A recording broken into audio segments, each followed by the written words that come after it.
You're listening to Music Tectonics. Welcome to Music Tectonics, Episode 3, where we look beneath the surface of music and technology. I'm Dmitry Vitsa, the founder and CEO of Rock, Paper, Scissors, a PR firm that specializes in music technology and technology. And I'm so excited today. I have a very special guest, what I would consider to be the most prolific music technology journalist in America, and also a very compelling storyteller on the industry of music and overlap with technology. Welcome, Cherie Hu. Thank you. Thank you so much for having me. Cherie, you write for Billboard, Forbes, Music Business Worldwide, Variety, Pitchfork, and you also have your great email newsletter, Water and Music. And I don't know if I was supposed to say this, but it looks like you grew up playing the piano and played Carnegie Hall at age 9. Is that true? I did. Yeah. It feels almost like a past life at this point. But yeah, I grew up I would say that's my main, at least first motivation to wanting to work in music and wanting to work in the music industry is having played a lot of music. And I grew up mostly classically trained. And so, yeah, I did several competitions when I was younger, and I did Juilliard pre-college as well throughout high school. So that was just a weekend program going into Manhattan every Saturday for classes and private lessons. And I was pretty close to pursuing that path professionally, actually, as opposed to just doing like a standard college education. Right. Yeah, and I still hold that experience near and dear to my heart for sure, and it's definitely influenced a lot of even like what I write now and the music I listen to as well. You know, it's funny. I went to LaGuardia High School, which is just down the street from Oh Juilliard. yeah, yeah, High yeah. School of Music and the Arts. Grew up playing music as well. So it's funny, but it was probably 20 years before you were at Juilliard. Or no, maybe not quite that much since you Mhm. went there pre high school. And but we were in the same neighborhood. Yeah. Different. Oh yeah, very close. Yeah. I was coming in from Flushing, Queens, on the subway on the 7 train every day. Wow. And then you also did some work at Harvard. I did, yes. So I studied. My major was in stats, and I minored in music as an undergrad at Harvard. And I also did a research program called Primo, which is an undergraduate research summer program at Harvard Business School. And it's one of those types of projects where the research topics are actually laid out ahead of time. There are like around 15 to 20 of them, and as an applicant, you pick your top 3 preferences.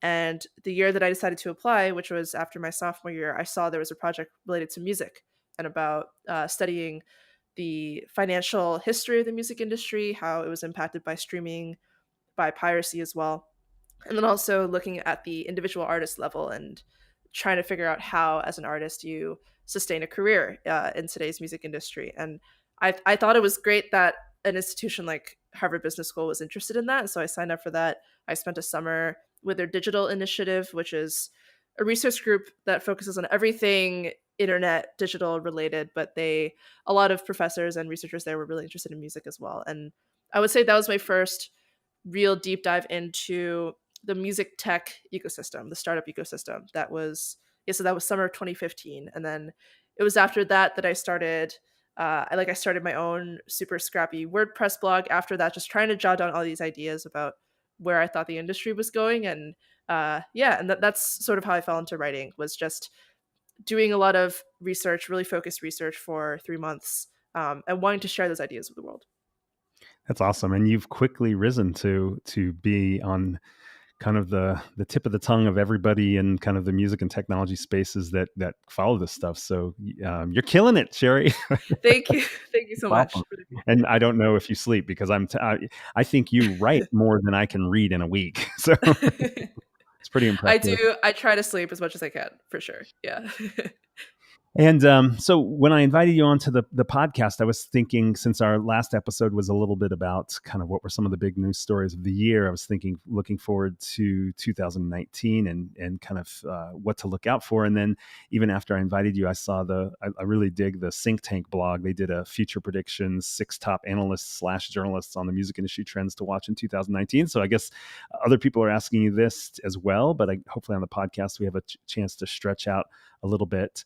on that topic. So let's just kick it off. What are some of the things that you're looking to kind of look at closely in 2019? Yeah, it's really great and really big question. So ever since I started writing like 3 years ago, one concept that has always been very ideologically interesting to me that I think is also showing itself in concrete practice more and more is the merging of music with other industries.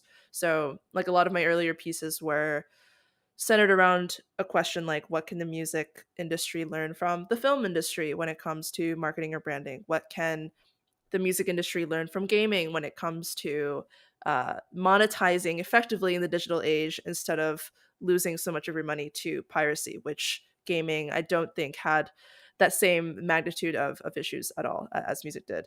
And Mm, so I studied this idea of merging industries from a theoretical level, but then 2018 was really a watershed year for a lot of that coming to life. And one example, which is still in its early stage, is the whole esports space.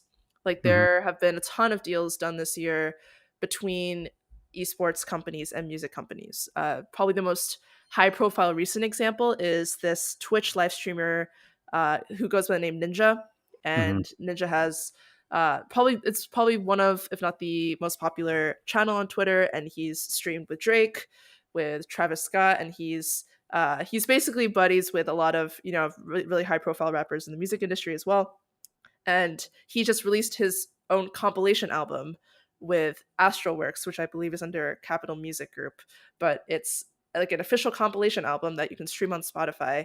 And I just find that fascinating that not only is there merging of like the music and esports and gaming space in terms of marketing and branding partnerships, like simply just endorsing each other or showing up in each other's videos, but I presume Ninja's also earning money from this compilation album, and he's actually seeing music as a viable alternate revenue stream to his primary revenue stream of being on Twitch. And there's a lot of the way that music and esports merge together.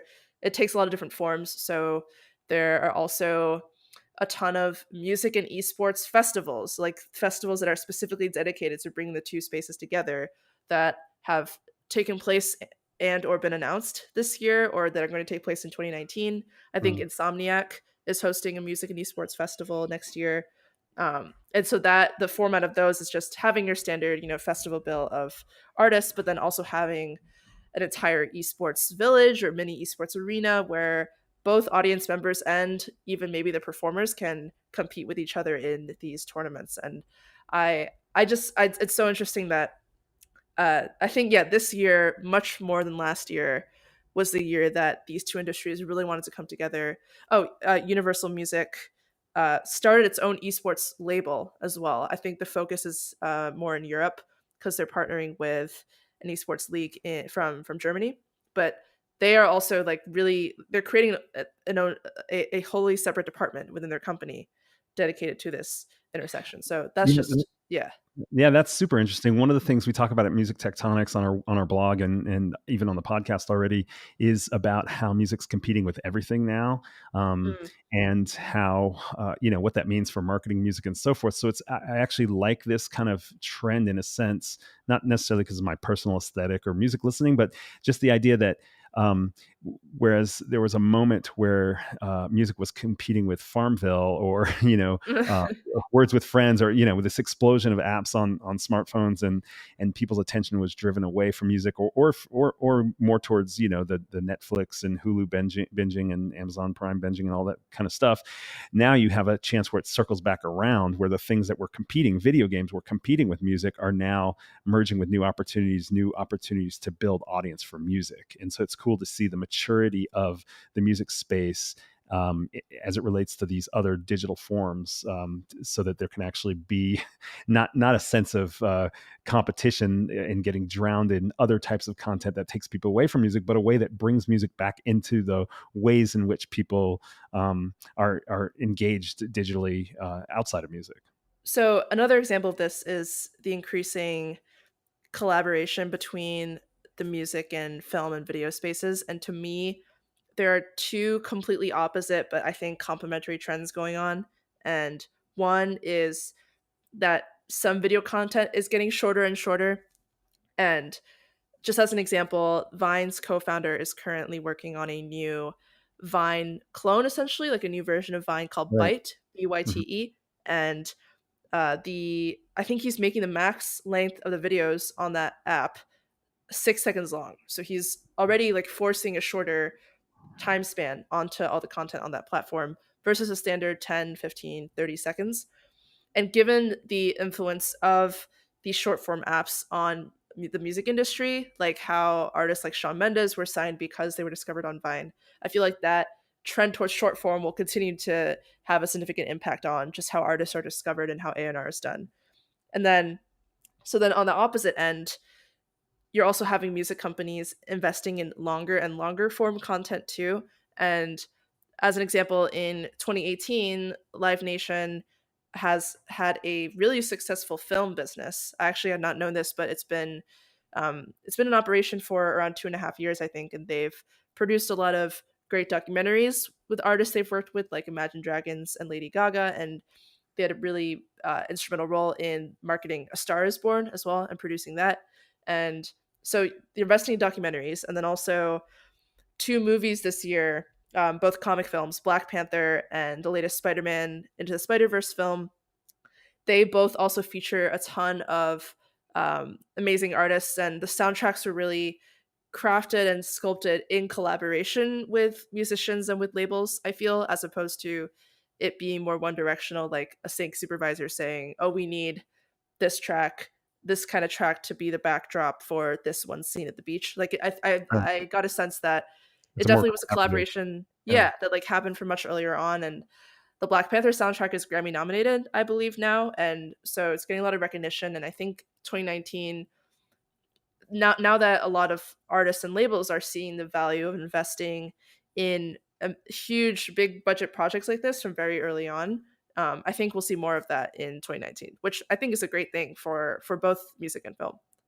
Yeah, that's super interesting, and I think it's kind of related to what we were talking about before with the fact that there were these separate silos before, and now they're starting to merge together. And we saw, a good 5-10 years ago, there was this boom in the use of music in television, both with commercials and TV programs. That clearly it became part of the artist. I mean, not this has been going on longer than that, but it was a real boom. It became part of the artistic differentiation of these different programs or commercials. Music became central to kind of the identity of some of these shows and ad agency productions and so forth. And again, yeah, that was kind of a shorter form, but it is interesting. And like with the shifts in what a music video is compared to what it was, it is interesting to think about a kind of a more integration centric approach to music and film or any kind of moving picture. Yeah, definitely. And speaking of music videos, we've seen some interesting releases on live streaming. Going a little bit back in our conversation to live streaming to see premieres where everyone's watching a video or video content all together for the first time. Yeah, absolutely. I was just going to bring this up. So, yeah, I've been thinking so much about Ariana Grande's video for Thank You Next ever since it came out because yeah, so it came out using this feature on YouTube called YouTube Premiere, which enables channels to premiere video live, and the screen also features like a chat room where users who are watching in real time can chat with each other. And they can even chat before the premiere actually happens, so creating that community before the launch, which is super interesting. And then the video premieres live, and then it just stays archived on the platform for people to watch later. And the video for Thank You Next has broken all types of records. The song generally has been a viral sensation, breaking a lot of streaming records. But I I happened to just happened to be on Twitter when Ariana posted on her account, "Oh, hey guys, the this video is premiering now on YouTube. You should go check it out." And so I clicked the link, and at that time, the video was already like a minute in, and there were around 800,000 people watching at the same time. So instead of the standard viewership metric, like the cumulative viewership metric. It shows how many viewers are watching at the same time with you, and that just I think that's broken all of Twitch's records, from my understanding. Like I think Drake and Ninja hold the record for the most watched live video on Twitch, but it was only around quote unquote only like 100,000, which is still like a lot of people, but it definitely was nowhere near how many people were tuning in all at once within a span of just like 5-10 minutes to watch this video. And so it was a genuine cultural moment, and I think a lot of artists and labels and managers are seeing that and thinking about how they can create that same moment, like a shared moment. And there's this is related to the bigger streaming environment, because I'm hearing more and more from artists that on your standard, dominant mass market streaming service, whether it's Spotify, Apple Music, etc., it is really hard to feel a connection to the artist. Or if you're seeking a connection with the artist as a fan who really enjoys that artist's music, you cannot do it on that platform. You have to go off platform. You have to go to all the the wide variety of social media platforms, video platforms, whatever. Um, and so I think as an artist, if you're able to create this shared moment where these fans can find each other and talk with each other, I think that's really valuable, especially for like super fans of Ariana Grande. Like the chat room was going crazy. There'd be like dozens of messages going at the same time, just commenting on the video in real time. So yeah, I think this concept of this concept of creating a shared moment, these live moments where you can connect with your community of fans and enabling that community instead of discouraging it, I think is extremely important. It always has been, but I think in 2019 it'll be even more important. Yeah, you know what's interesting is the live streaming side. A few years ago, everyone was trying to figure out how to expand the monetization of live shows, and so everyone was talking about live streaming as it related to, oh, you can't make it to the concert, or your favorite artist isn't coming to the town near Mm, you. Why don't you watch and listen on live stream? And so many different platforms and startups were attempting to kind of capture that market, pitching to venues that they could make more money because they'd get more people in the venue than they could fit, pitching to managers, agents, and artists that they could make more money because they could sell digital tickets as well as in-person mm, tickets. And I'm sure it will happen. And then even people talking about, oh, this is going to work best with virtual reality. When you feel like you're mm. right there with everybody and you can look around and you can interact and it looks like, you're standing next to someone who's holding a beer and dancing or whatever it is. But it's so interesting that if you were thinking along those lines a couple of years ago, that this would come along as a more, I don't know. I almost want to call it like a digital native experience. Like, well, no, those people weren't in the concert hall anyway. They were just clicking through YouTube videos, or they were just playing a video game. Mm. So here it is in a format that kind of makes more sense for what their use is. Just in the flow, like you said, you found it on Twitter, they found it on YouTube, whatever it is. Yeah, this all such great points, and I'm realizing more and more that and I think this is a pretty common idea in the wider world of marketing, but maybe not so much so in music. So yeah, so thinking about the example of like VR, yeah, the fact that there have been tons of companies trying to sell VR concerts.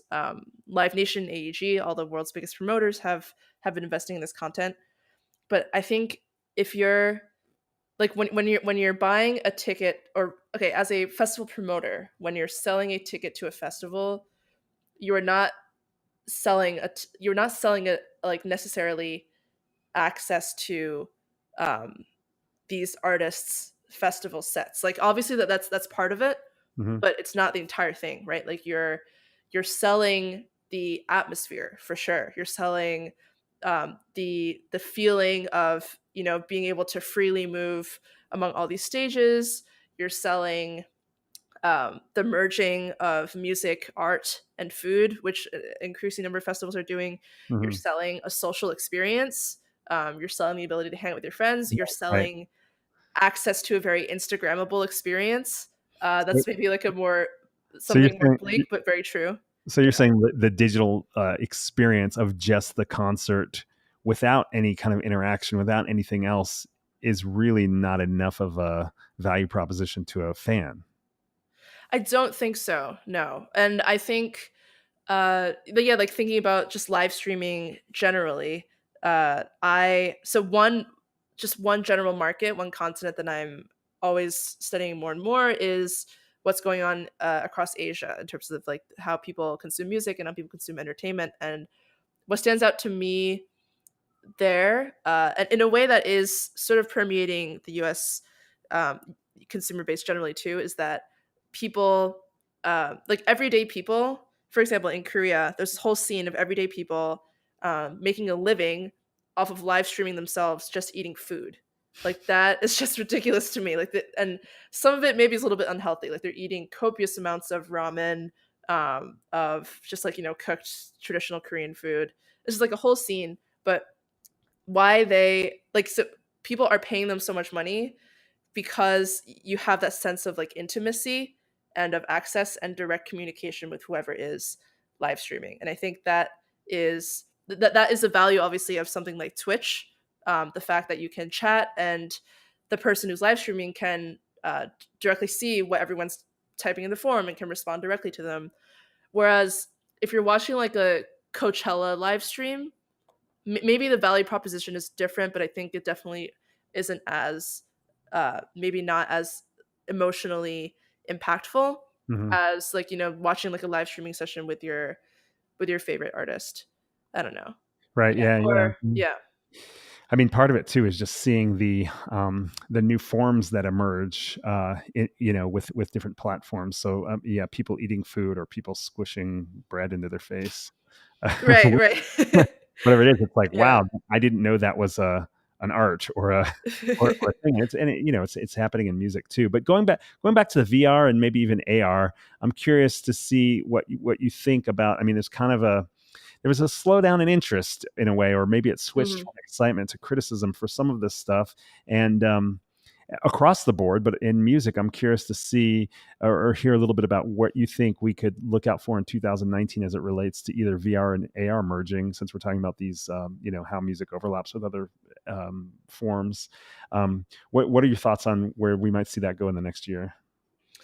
Yeah, that's such a great question. I think it's still an open question. And this was the topic of an article that I wrote recently on Forbes. And one argument that I made for why all this buzz was dying down around VR and AR and music is that people people at these mostly larger companies that have the funding to support these high budget VR projects were sort of copying and pasting experiences that had worked before into a medium with so much potential, but whose potential was just not really taken advantage of. Hmm. So, like one example is It's Melody like VR, like which looking at like a two-dimensional image through a three-dimensional viewer or something like that.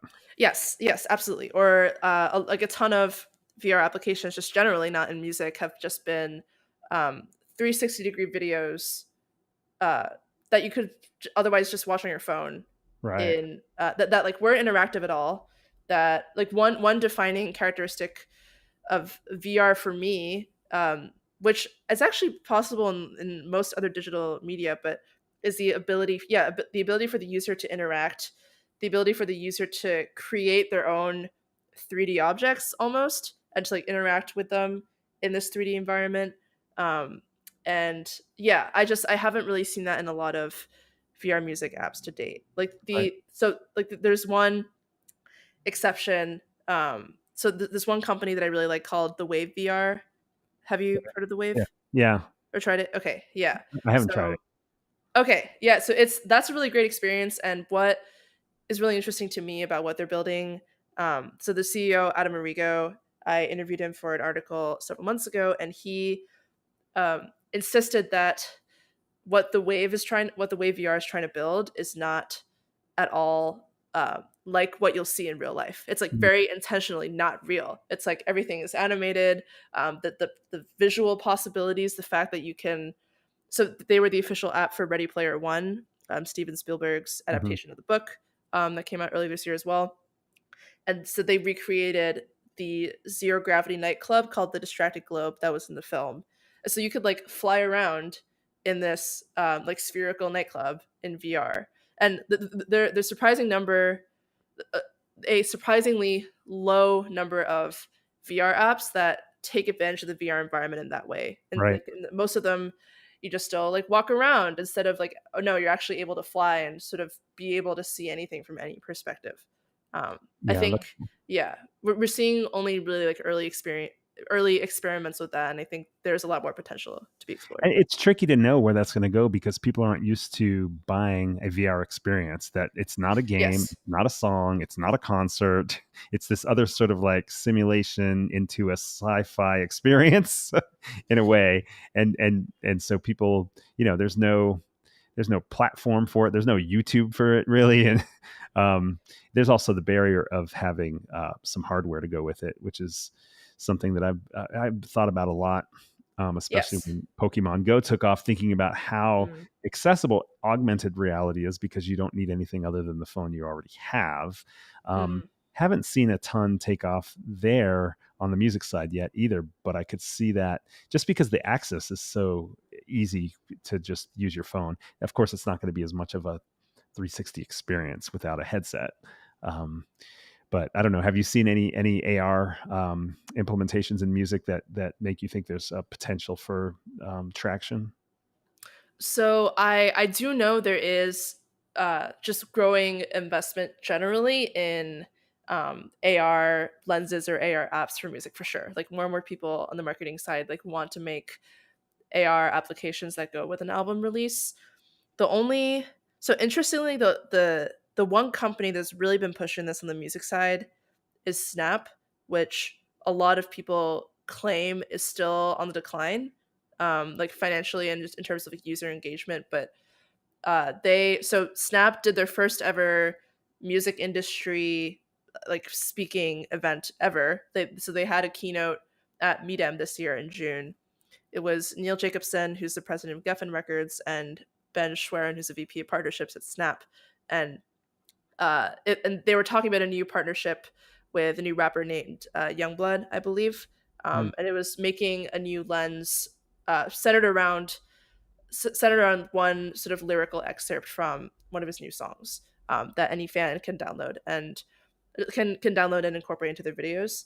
And conceptually, it was really interesting in that in especially tying the AR lens to lyrics, you are like really like solidifying and structuring this notion of an earworm, right? Like a lot, like all these catchy songs, they have these earworms that come up naturally in terms of these hooks that get stuck in everyone's heads and everyone's singing when they're like walking down the street. But then now with this sort of short form AR lens experience, it's pretty interesting that the artist and label can dictate. Okay, this is the part of the song that we think is either the most interesting or the catchiest, or that'll be like the coolest for you to include in your own videos that you're sending to your friends.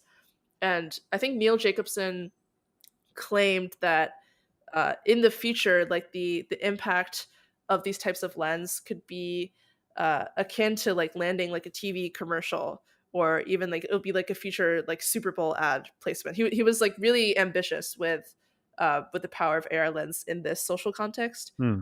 which was interesting. I'm not sure if I completely agree with like that scale, but I do agree with um, the power of incorporating an artist's image and artist brand into an environment where friends are already like sending silly videos to each other and like having Right. that really tight knit community. Yeah. I mean, it makes a lot of sense. I don't feel like, with the exception of the kind of the TikTok type of experience, and I guess you could almost say YouTube in a sense. I don't feel like the social network kind of an app space has really captured music audience as music per se yet. But I do think you're right. I mean, it relates to kind of like the theme throughout your conversation today, where you have these areas that it's really about overlapping music into other experiences. So it makes sense that it will happen. We will see something big like that, and maybe 2019 will be the year for that. Things are moving pretty quickly, so that's a good. I think that's a good example. Not necessarily like that's definitely going to be the thing to take off, but sort of the reminder of, yeah, you don't expect everything to kind of emerge the way that it has linearly in the past. Something else pops up and it's like, oh wow, that's an experience nobody even thought would happen with music. And it's just great that there's enough people trying things that we will see growth areas for music and for creators as a result of that.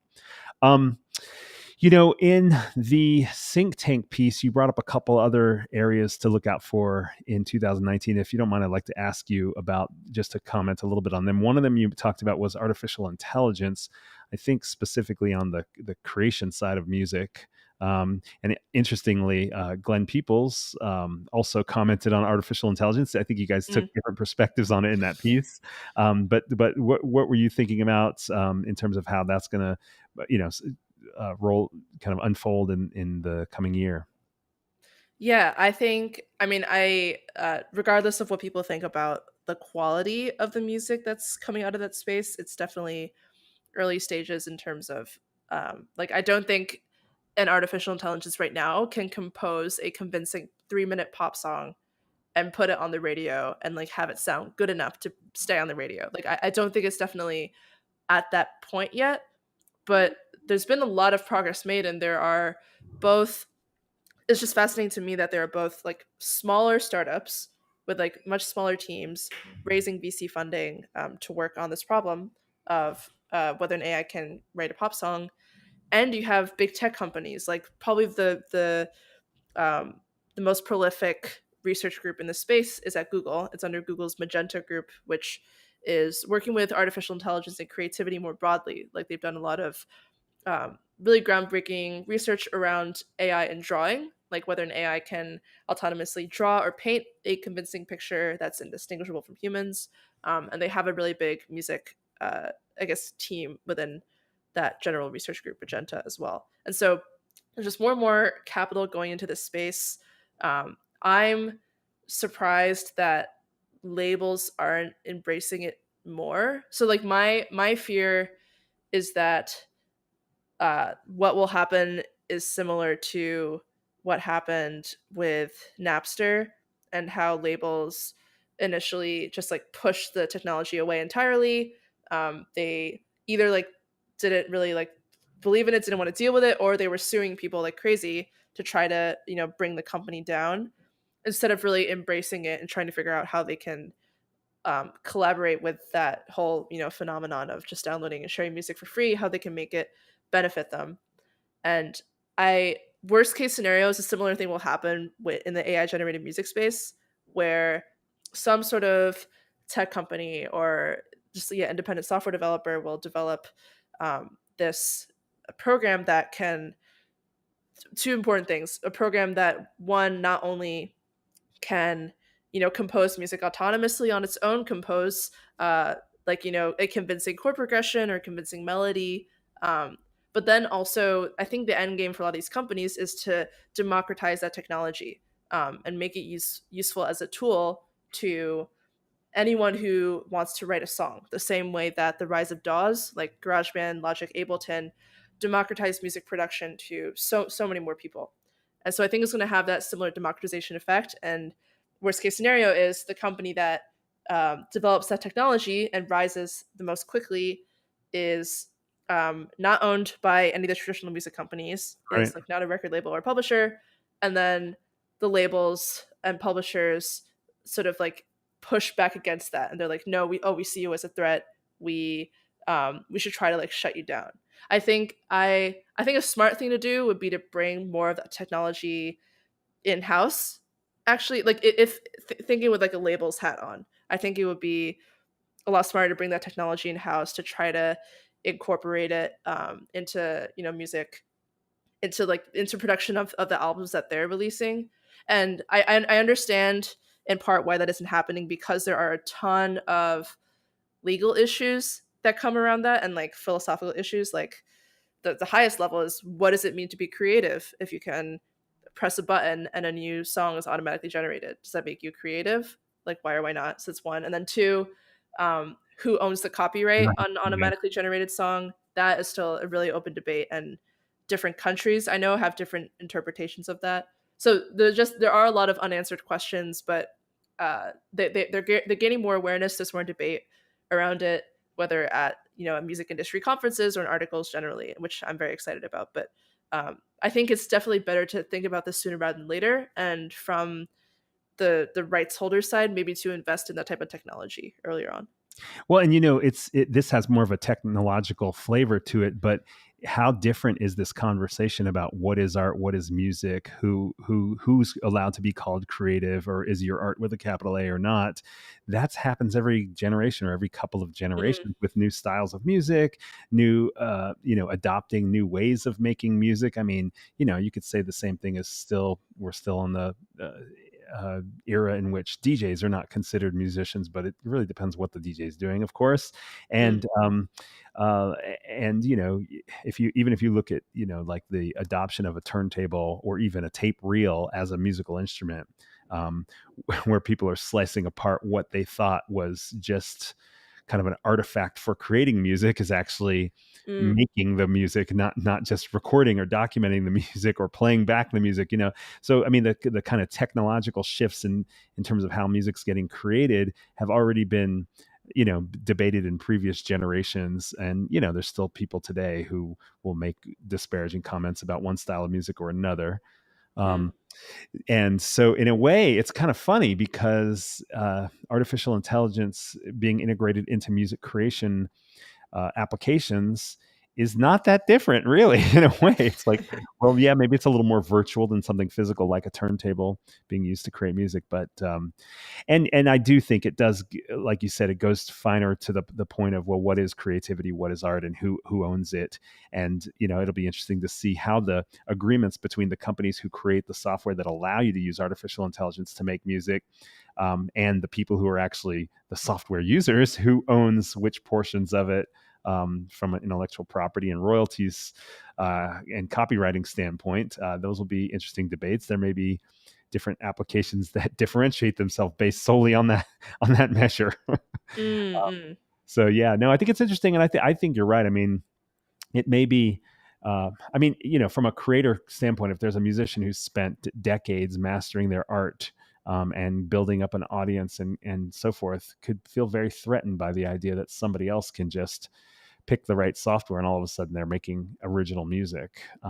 It's definitely threatening, and it's not the same thing necessarily, but ultimately, if somebody likes that music, or 800,000 people like that music being live streamed, or whatever the next method of consumption is, um, then it's certainly going to take off. So Yeah. interesting Mm. points. Um, Before we wrap up, I want to ask you about one more, because I've been talking about this one for a while, and you brought it up in sort of your kind of things to watch in 2019, which is kind of looking at different markets around the world. So I wonder if you could talk a little bit about what you're seeing there and what we might look at and see in 2019. Yeah, for sure. So yeah, I think looking at international markets is so important. And I guess starting off, it is very interesting to me that if so looking at a company like Spotify, for instance, which is the current global market leader when it comes to paid music streaming in terms of number of subscribers, I think it's only 11% of their total user base comes from a category that they call rest of world, which includes all of Asia, all of Africa, Australia, um, and I think those are like sort of the main. So like 11%, only 11% of their user base is outside North America, Europe, and Latin America. And so it's definitely very skewed. But I think the rest of world carries like the vast majority of the world population as well. So just thinking about like the potential market of people that a company like Spotify could potentially be reaching, or that a music streaming service could be reaching. Just the scale of it is definitely really interesting and important to think about. And also in all these quote unquote rest of world markets, you have a really vibrant and maybe even a little fragmented sometimes ecosystem of local streaming services. So Mm. if we're looking at China, for instance, Tencent Music just went public this month, and a lot of people are comparing their performance as a company that is profitable but not because of streaming, because of actually their more socially oriented live streaming apps, which allow users to tip their favorite streamers within the app and to send micropayments to each other. That's generated a ton of profit for Tencent Music. Whereas Spotify is still in the red, has been in the red for its entire existence, and it's still scrambling to find a profitable business model. So that's just one point of comparison. Um, Tencent was interesting to me as well. If you look at uh, the music streaming trends in international markets, is the vast majority of companies are owned by tech conglomerates. So like Tencent Music is owned by Tencent Holdings, which also owns WeChat, which is the biggest messaging service in China. And I know um, a lot of Chinese people across the diaspora around the world are using WeChat, and almost every other major streaming service, like Xiaomi, is owned by Alibaba. NetEase Cloud Music is owned by NetEase generally, which is also one of the world's biggest game developers. And so that'll be an interesting trend to watch in terms of what happens when these big tech companies have such huge influence on music consumption. Whereas, at least in the US, I do get this sense of even though Spotify isn't making any money, no Western streaming service really is.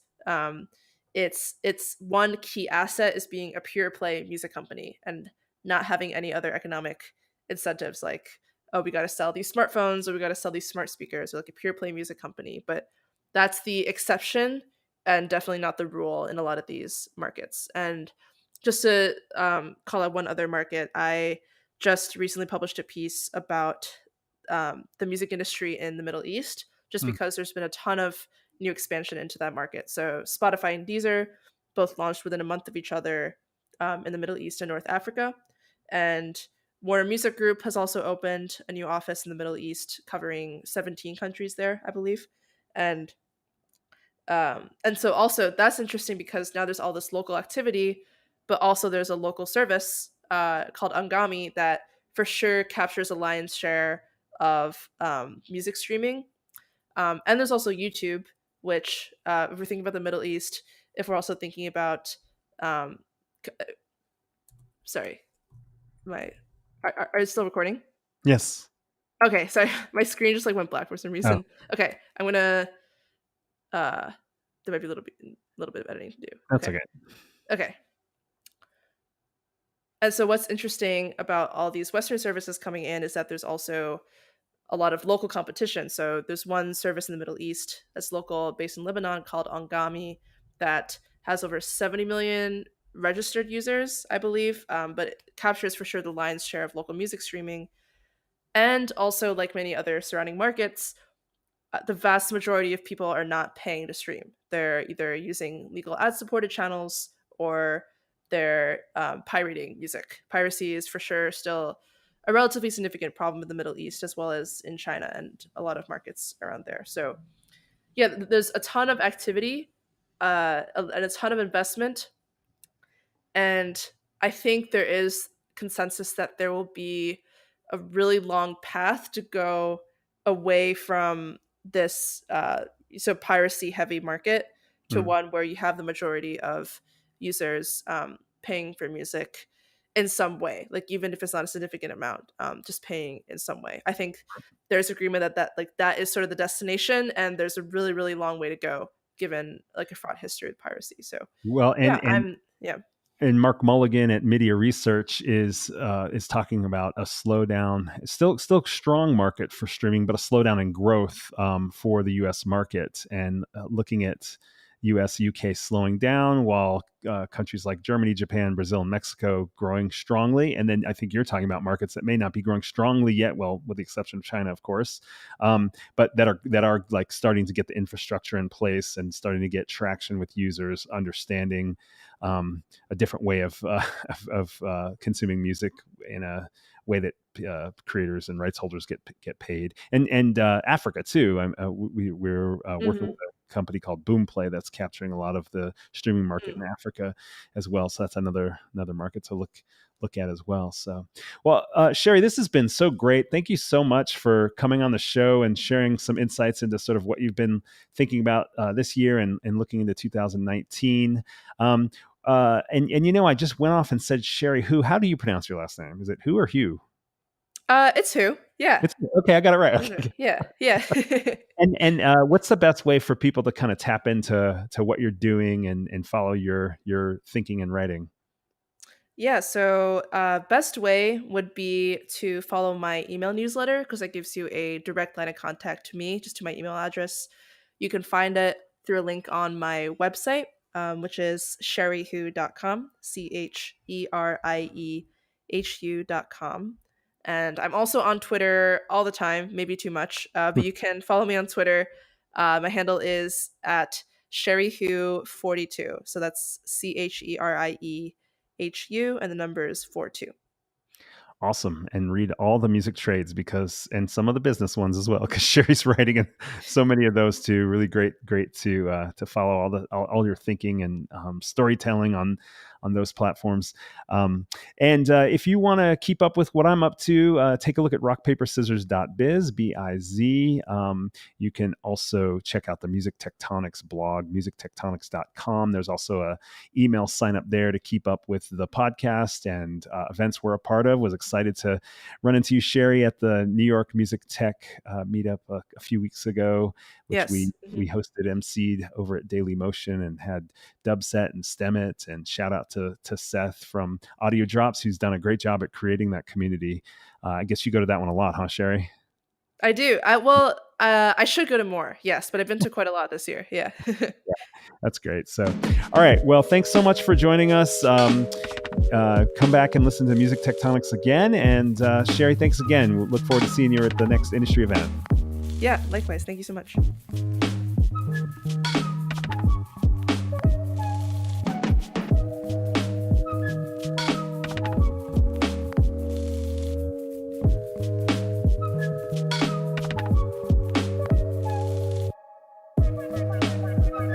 You're listening to Music Tectonics.